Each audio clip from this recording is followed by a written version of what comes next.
Mosaic, a daily news program from Worldlink TV, presents a selection of news reports from independent and state-controlled broadcasters from throughout the Middle East.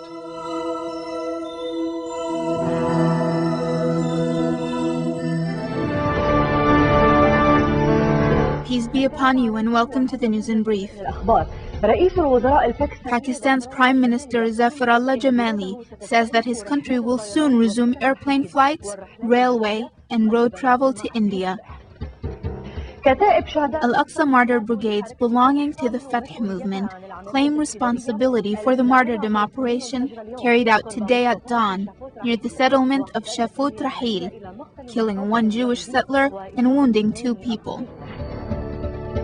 The EU humanitarian representative, Paul Nelson, is evaluating the humanitarian situation in Baghdad to determine the amount of aid they will give Iraq.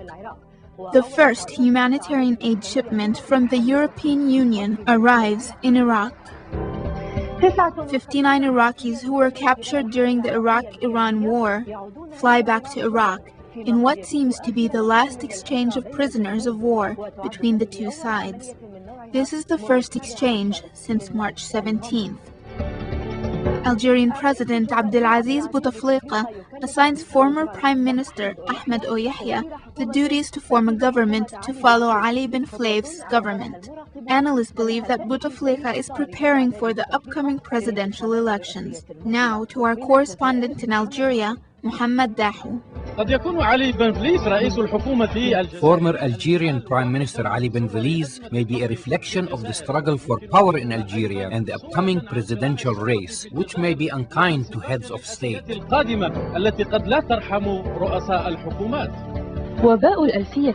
EU countries approve checking travelers coming from regions inflicted with the severe acute respiratory syndrome, SARS. Meanwhile, more SARS cases were discovered in China and Hong Kong. This is the end of the News in Brief.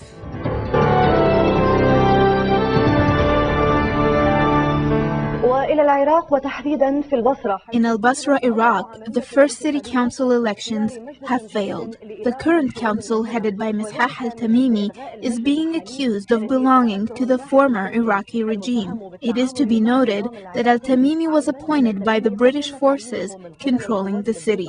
Now, to our report by Nagah Muhammad Ali in Al-Basra. Is it an elections process or a failed uprising against the current city council in Al-Basra? The council members and governor are accused of being part of the former regime, in addition to participating in the invasion of Kuwait, since they held military positions in the Iraqi army during Saddam Hussein's regime. People appointed themselves and claimed roles in this council, but they are not worthy.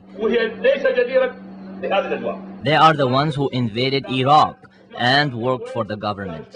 We completely reject the idea of having anyone representing us if his hands have been tainted by crime and theft. A thief cannot represent us.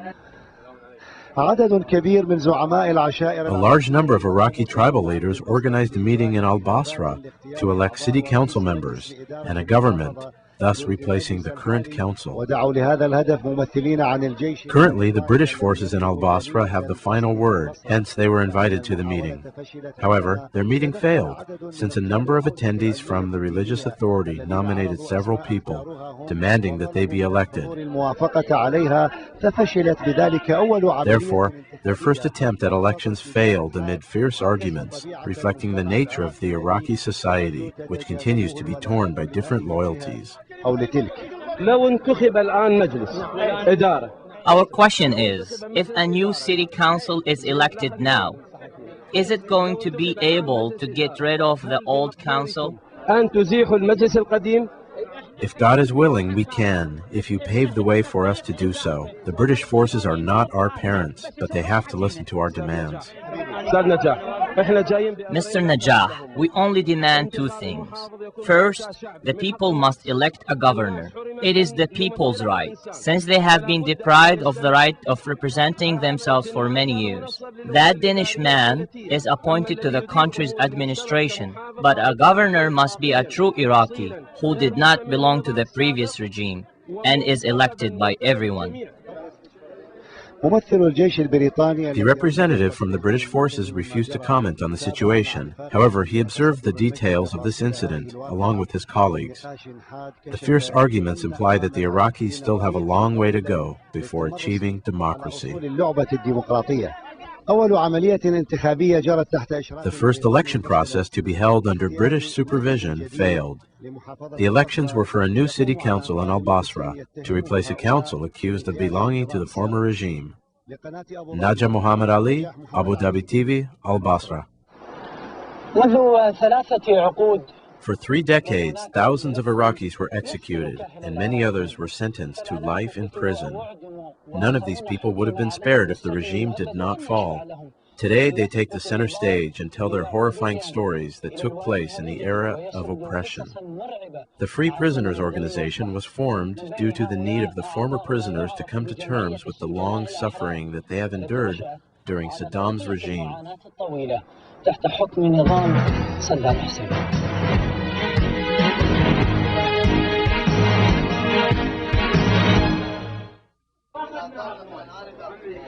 Iraqis are anxiously searching for the names of their loved ones that they have not heard from for many long years in long lists fixed on the walls of what is now the Free Prisoners Organization building. Some could not find any familiar names, others were horrified when they realized the ugly reality of the executions that they have never expected. Ma'am, how many people did you lose? 3 sons. I can't believe that. I swear I can't believe that. I swear I can't believe that. We never were able to have a peace of mind. All day we used to hear people swearing, "We sacrifice our blood for you, Saddam," and look what we got. Every day, different Iraqi families display their tragedies in front of the Free Prisoners Organization building, which used to be the home of a former regime official. The message is, freedom is being launched from the house of injustice. I was a political prisoner. I never expected to see these huge quantities of files and lists of executed and oppressed people.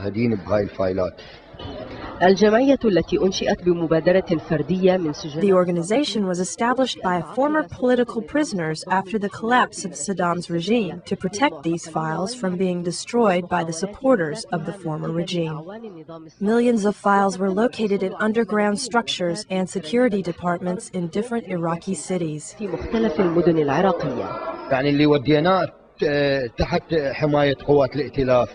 The files that we transported under the protection of the coalition forces filled 30 huge trucks. The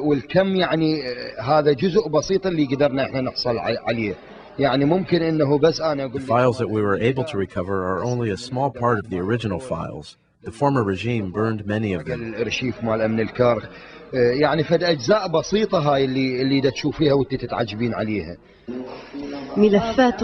Many of the files that are scattered in the Free Prisoners building have not been read yet because they were handwritten, which makes reading them time-consuming. Nonetheless, the quantities of these files were evidence of the magnitude of oppression that took place during the last 3 decades in secrecy. Some secret files tell the story of mass execution operations. Some of those that were executed were children. Some files are about Iraqi students that were studying abroad. Others are about the relatives of arrested or executed prisoners. The cameras of Abu Dhabi TV visited the famous prison Abu Ghraib. It is the biggest Iraqi prison with the capability of housing more than 2 million prisoners.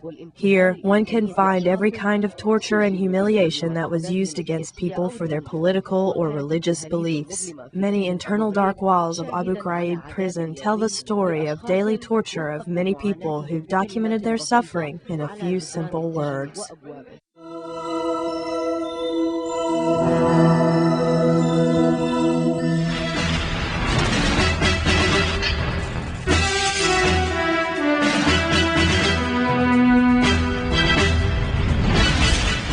U.S. forces have taken into custody Iraqi microbiologist Huda Saleh Mahdi Ammash, dubbed Mrs. Anthrax, who was active in germ warfare development under Saddam Hussein's government. Ammash was designated as number 53 on the U.S. list and was the 5 of hearts in the U.S. military's deck of cards of wanted Iraqis. U.S. forces have detained a top Iraqi female scientist involved in Iraq's biological warfare programs, Huda Saleh Mahdi Ammash, a U.S.-trained microbiologist dubbed Mrs. Anthrax. Ammash, 49, was the only woman on the U.S. list of the 55 most wanted Iraqis headed by Saddam Hussein. But the United States considers it a major catch as it steps up the hunt for evidence of the banned nuclear, biological, and chemical weapons it accuses Baghdad of developing. 53rd on the list, Ammash was the 5 of hearts in the deck of U.S. playing cards featuring the wanted Iraqis and was described as a weapons of mass destruction scientist. Born in Baghdad in 1953, she did graduate studies in microbiology in the United States, receiving a master's degree from the University of Texas College of Women in 1979 and a doctorate from the University of Missouri in 1983. She was a professor of microbiology at Baghdad University and dean of the College of Science. U.S. officials said Ammash's father was a leader of the 1968 Ba'ath Party revolution who served as an Iraqi minister and ambassador before being killed in the 1980s, reportedly on Saddam's order. She was the first woman appointed to Iraq's Ba'ath Party regional command in May 2001. She has been a vocal advocate for the regime's policies at home and abroad. She at one point oversaw the activities of Ba'ath Party organizations in Jordan, Lebanon, and Yemen while a member of the Baghdad branch command. She is a leading Iraqi microbial genetic engineer, and U.S. officials believe she was instrumental in rebuilding aspects of Iraq's biological warfare production capability during the mid-1990s. At that time, she served as head of biological laboratories at Iraq's military industrialization organization. Ammash would be the 19th Iraqi on the wanted list to be detained if U.S. authorities confirm the capture of Misban Khidr Hadi, whose capture was reported Saturday by the Washington Post. Iraqi universities are gradually resuming their study activities amid many problems which complicate the situation for the teachers and the students. Nonetheless, Iraqis are well determined to continue their studies, which enabled them to surmount many hurdles. The Kufa University, which consists of 8 faculties and more than 40 departments, is considered one of the best Iraqi universities. All studies stopped at this university, just like all the other aspects of civil life in Iraq, as a result of the American military invasion, which, although declared over, has not vanished for good. However, this time the invasion took a cultural dimension, but the students have another viewpoint. We want a curriculum that best suits us as Iraqi students. Where are the Iraqi professors and experts? We don't want any foreign curriculum integrated in the Iraqi one. Don't want the Americans inside Iraq, and we don't want them to interfere in our curriculum. The Americans came here after they captured and controlled the holy city of Najaf. They entered the building and damaged all the doors of the university, knowing that we made it clear for them that this is an educational institution where there is neither weapons and ammunition nor wanted people. Danger does not only threaten the curriculum, but also the destiny of the whole academic year, of which remains only one single month. The 4,000 students and the 900 teachers eagerly welcome the announcement of restarting the studies and the election of a new president to the university and also new deans. Hopefully studies are going to be completely resumed and the students will not miss the opportunity this year. Now we are in the process of electing deans for all the faculties after we finish the election of the president. These elections were declared by the deputy chief of the local administration of Najaf as very democratic. However, he refused to let us witness the first so-called democratic procedure.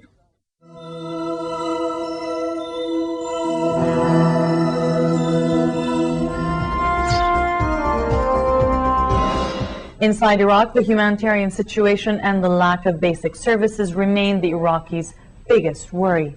Details with Nida Al-Ramahi. It's been almost a month since U.S. military forces moved into Baghdad, and hospitals in the war-torn city are reporting significant shortages of supplies. Water and power have not been fully restored. Most of the water that is pumping through the city's systems is not treated, increasing the risk of disease. This was all part of the findings of the delegation of the European Commission for Development and Humanitarian Aid, part of a 24-hour visit to the country to assess the humanitarian situation and a show of European solidarity with the people of Iraq. We find it crucial to stick to the traditional principles of delivery of humanitarian aid, to make sure that the humanitarian space is fully respected, that impartial access is granted and secured by the occupying power. These are issues that have some reality to them, and that is really why I'm here. Nielsen visited the damaged water treatment plant on the Tigris River in Baghdad.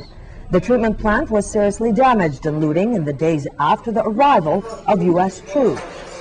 According to Nielsen, the European Commission has had difficulty getting their humanitarian aid into the country because of delays in obtaining U.S. approval.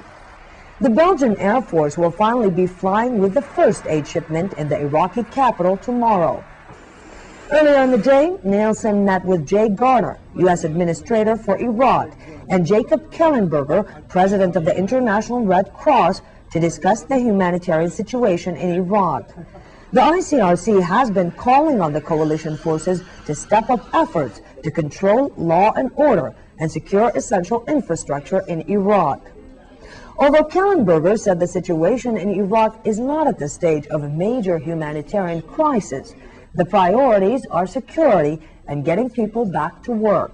In terms of international humanitarian law, it is an occupation. Among the main duties of the occupying powers is really to uphold public law and order. That's a main duty. It's also to secure the well-being of the population. Kellenberger also renewed the ICRC's demand to have access to all prisoners of war or common criminals taken by coalition forces. Currently, out of the 7,000 POWs, the ICRC has access to only 3,000. Nidara Mahi for Jordan Television. Israeli Prime Minister Ariel Sharon said he would welcome a meeting with new Palestinian Prime Minister Mahmoud Abbas.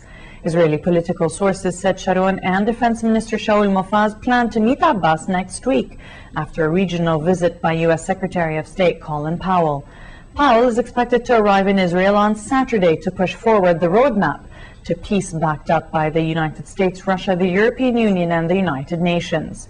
Sharon told Israeli radio any contacts with Abbas would be independent of the mission. In separate remarks, Sharon hinted at his optimism that Abbas would crack down on Intifada activists as required by the roadmap. A senior U.S. envoy told the Palestinian Prime Minister that President George W. Bush was determined to pursue energetically the creation of a Palestinian state under the new peace plan. U.S. Assistant Secretary of State William Burns said the Palestinians and Israelis had to carry out comments set up by the roadmap if the plan was to succeed. Meanwhile, Abbas has authorized Minister of Security Affairs Mohammed Dahlan to run the Interior Ministry, which is responsible for domestic security in the Palestinian areas. Just hours after a Palestinian attack on Israeli settlers in the West Bank, Israeli troops shot and wounded 2 Palestinians in a raid into a refugee camp in the northern West Bank. In last night's fatal shooting, 1 Jewish settler died and 2 others were seriously wounded by Palestinian gunmen on a road leading to the Jewish settlement of Shafat Rashil near Ramallah in the West Bank. The Israeli army cordoned off the area and moved into Ramallah in pursuit of a car used in the attack. Israeli troops in tanks and armored personnel carriers went into Tulkarem and imposed a curfew. Israeli soldiers arrested 3 Palestinians in sweeps across the West Bank. In the Gaza Strip, a Palestinian baby girl was wounded by Israeli shelling of the refugee camp of Al Burej, and another Palestinian was struck by Israeli fire in Khan Yunis in the southern Gaza Strip. Israeli forces have indefinitely closed the Rafah crossing point between the Gaza Strip and Egypt. An Egyptian official said the Israelis informed Egypt of the closure, citing security reasons.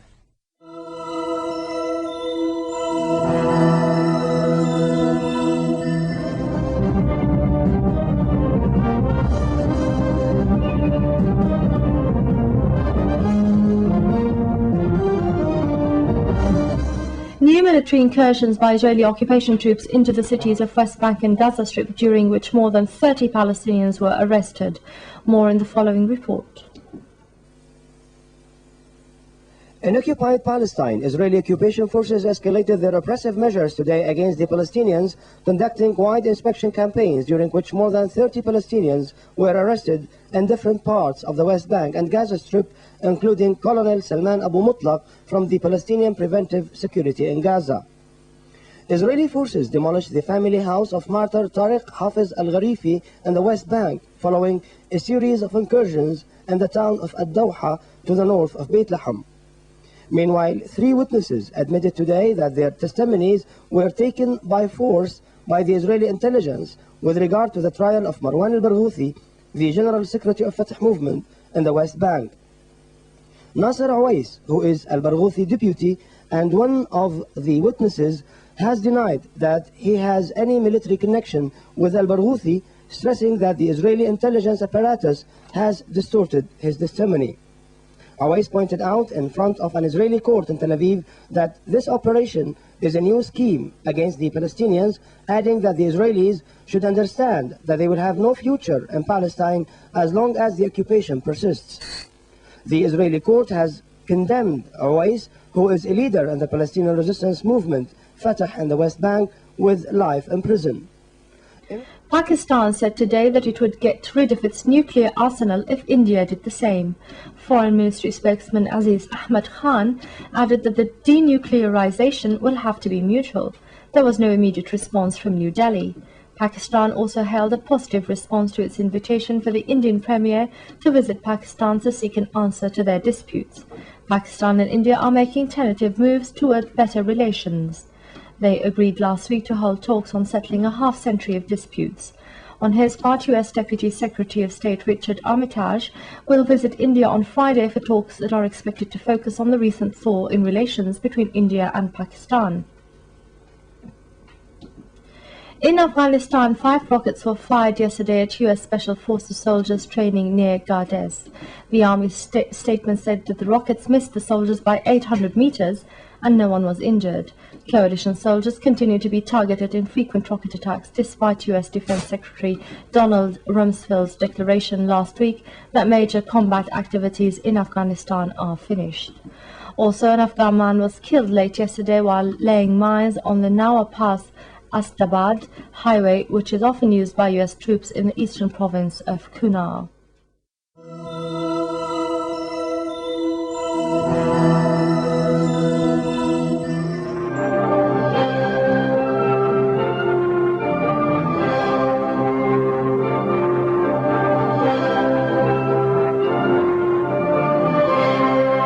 Mohammad El-Baradei, the Director General of the International Atomic Energy Agency (IAEA), describes Iran-IAEA cooperation as transparent. In a meeting with the head of the Iranian Atomic Energy Organization, Ghulam Reza Aghazadeh, in Vienna, Austria on Tuesday, Mr. El-Baradei expressed hope bilateral cooperation will continue in a professional atmosphere and away from political ballyhoo or any hue and cry raised by the media. The Director General of the International Atomic Energy Agency reiterates Iran has allowed the IAEA inspectors to visit that country, which indicates mutual understanding.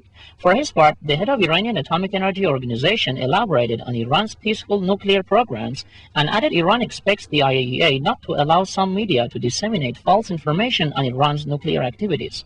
U.S. Undersecretary of State John Bolton, meeting the Russian Atomic Energy Minister Alexander Rumyantsev in Moscow on Monday, had claimed Iran has not lived up to its commitments concerning the IAEA.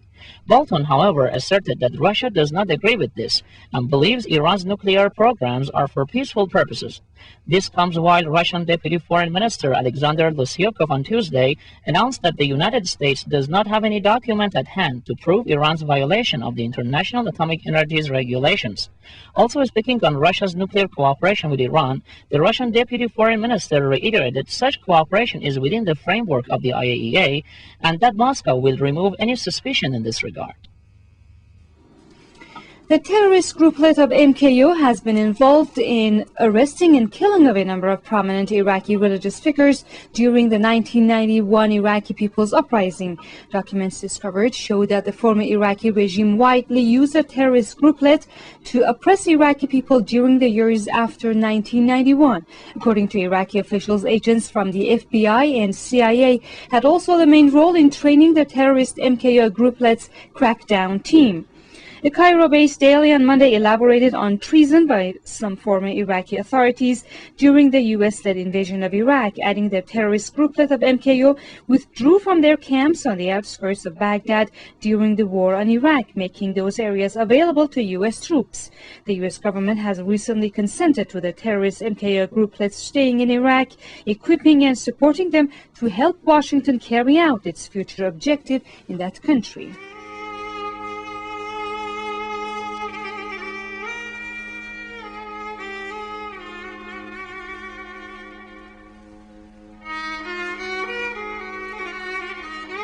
Mosaic is made possible by a grant from the John S. and James L. Knight Foundation, which promotes journalism excellence worldwide and invests in the vitality of 26 U.S. communities, and the William and Flora Hewlett Foundation,